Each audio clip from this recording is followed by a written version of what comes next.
The Conjuring franchise continues to flourish. We've had a couple of those Annabelle and Nun spin-off movies, and here we are at The Conjuring: The Last Rites, the fourth installment to the mainline series. And we're back with power couple Ed and Lorraine Warren. They're so hot right now.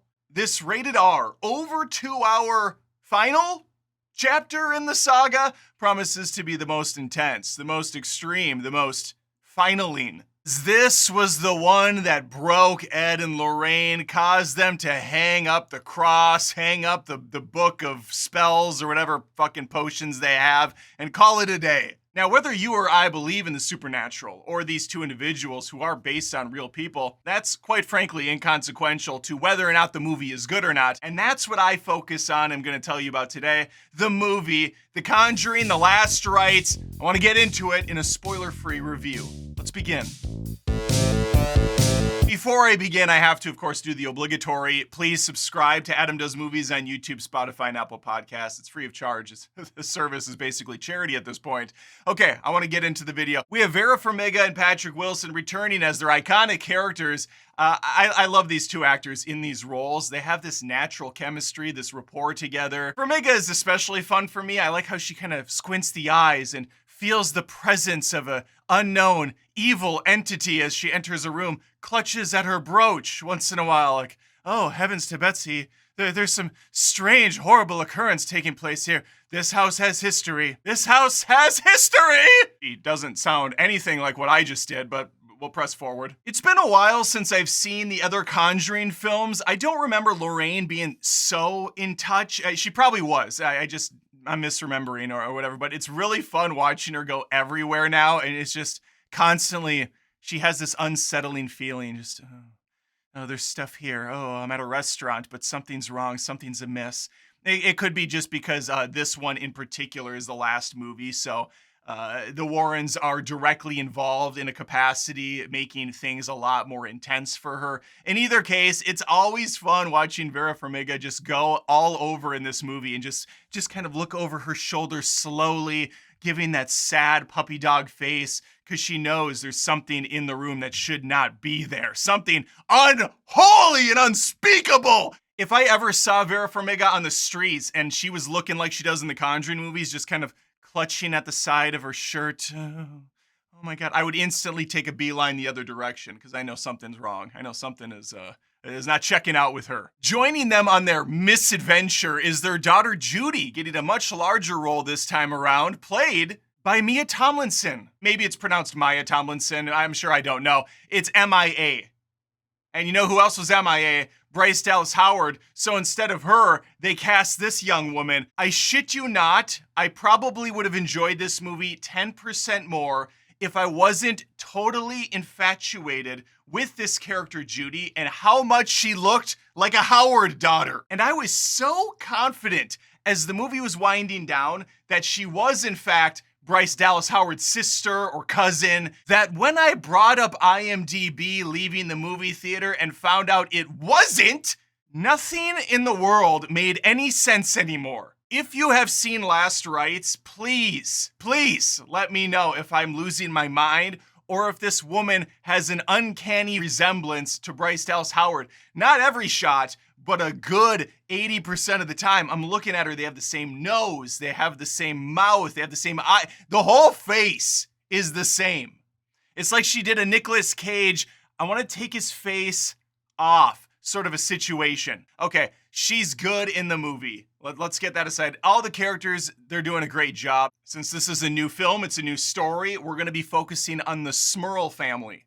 But that's just part of the equation, unfortunately. The Last Rites is going to have dual stories going on in tandem.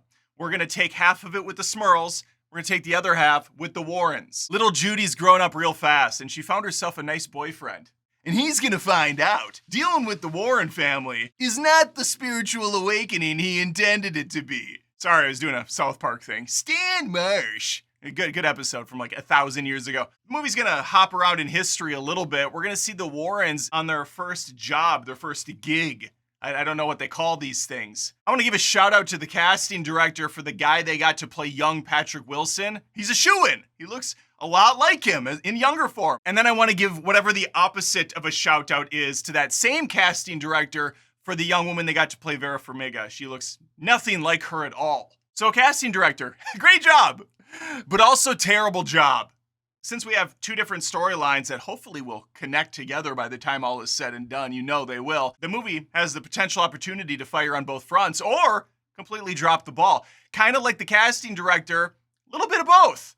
The Warren stuff, while all fine and mostly wholesome and a little bit interesting, is not near as fascinating as what's going on with this Smurl family. The large crew that's currently being haunted. I dug everything about this tight-knit family, loved the 80s setting. It just brought me back to like films like Home Alone and Beethoven and, you know, all the ones from the 90s. I know those are 90s, but still, just kind of that heartwarming wholesomeness. The chaos going around in the house had a bit of a Wonder Years look to it. So for the most part, the dueling story sort of thing worked for me. I found it to be a nice reprieve when there was a lot of like horror elements to go back to the Warrens, calm things down a little bit.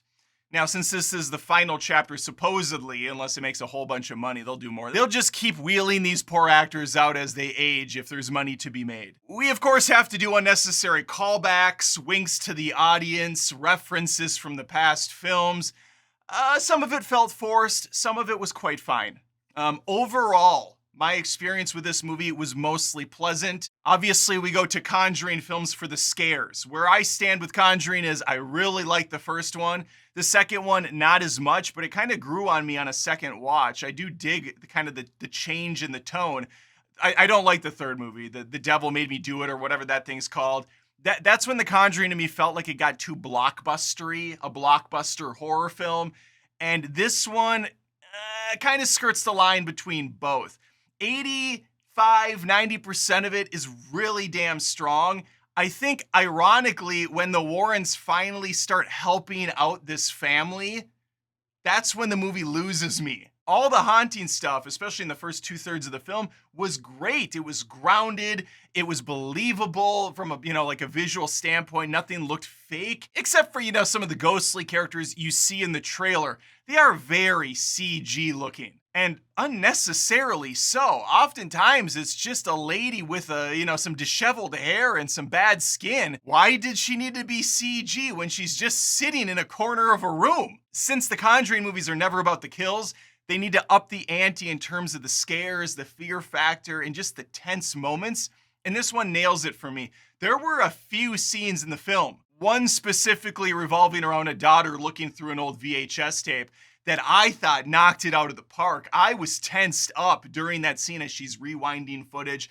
We've seen it many times before. The classic, is there something that I didn't see when my dad was like whipping that freaking shitty camera around the room?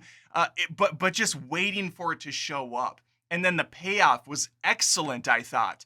There are several scenes like that where you just know something's gonna happen, and sure enough it does, and you're still satisfied with the conclusion. I wish I could say the same with the satisfaction I got from the conclusion of the movie, because unfortunately the storyline is building up the promise of a big payoff. Like, what is this mystery? What is going on? How are the Warrens attached? And really, it just ends with a whimper. Also, I think it's really funny that Lorraine and Ed go into these houses and they don't really do dick ever. They just kind of wander around and she's like, oh, yep, there's a presence in the room. Oh, there's a presence here. They bust out some King James Bible or some shit and they read a couple passages and it's all over before you know, or they touch a wall or the side of a coffee table, or they grab a mug that has some sort of significance to the entity.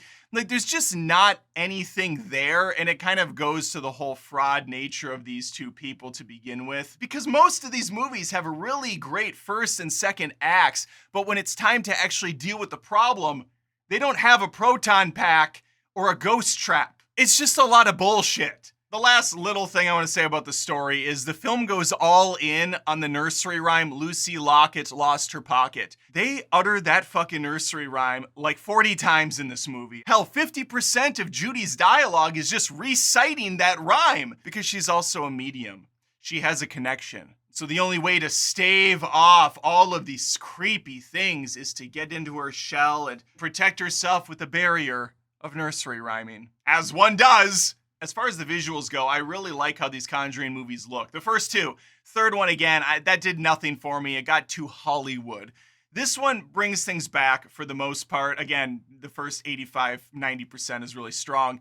And visually, it looks great. I love that 80s motif that they're going with, the vehicles, the clothing. It's all there. It's all presented very well. There is, unfortunately, some of that modern CG making its way into the film. There's a scene akin to The Shining. We have gallons of blood pouring around our characters for nothing more than a little bit of spectacle. But none of this really detracts much from the film. It looks cool for the most part, again, except for some of that bad CG on the characters. I just wish the final act of the film had something more intriguing, something more to say, but unfortunately, there's just not much there. Overall, though, I found The Conjuring Last Rites to be a fun, watchable, engaging time, and when I wasn't infatuated with this Bryce Dallas Howard clone, I got a couple of genuine scary moments in this film that I could enjoy. And I think I'll leave it there. There you have it, The Conjuring Last Rites. Fun, disposable, nice little ending to the series if it actually is the finale. I have my doubts. I have my reservations. We'll see if these Warrens come back again for another last ride. But for now, this is what we're left with, and I'm satisfied with that conclusion. Let me know if you saw the movie already, or if you're planning on going to see it, if you're a little bit more pumped up, or maybe I soured you a tad with the final section of the film. Please leave a comment below. Again, think of subbing to the show Adam Does Movies on YouTube, Spotify, Apple Podcasts. That way I grow this up. And if you are on YouTube, please think about hitting the notification bell so that they show up in your feed. That's paramount importance to get that notification bell hit. All right, that's all I have for you. Hopefully I catch you next time. Take care. If you appreciate my content, I am a one-man band. This is a ton of work, and you want a way to give back. Head on over to patreon.com/AdamDoesMovies. There's tons of exclusive perks over there. Look at these awesome supporters so far. There's some of the best people on this planet, and you could be one of them. You could be right there alongside, and I would appreciate it.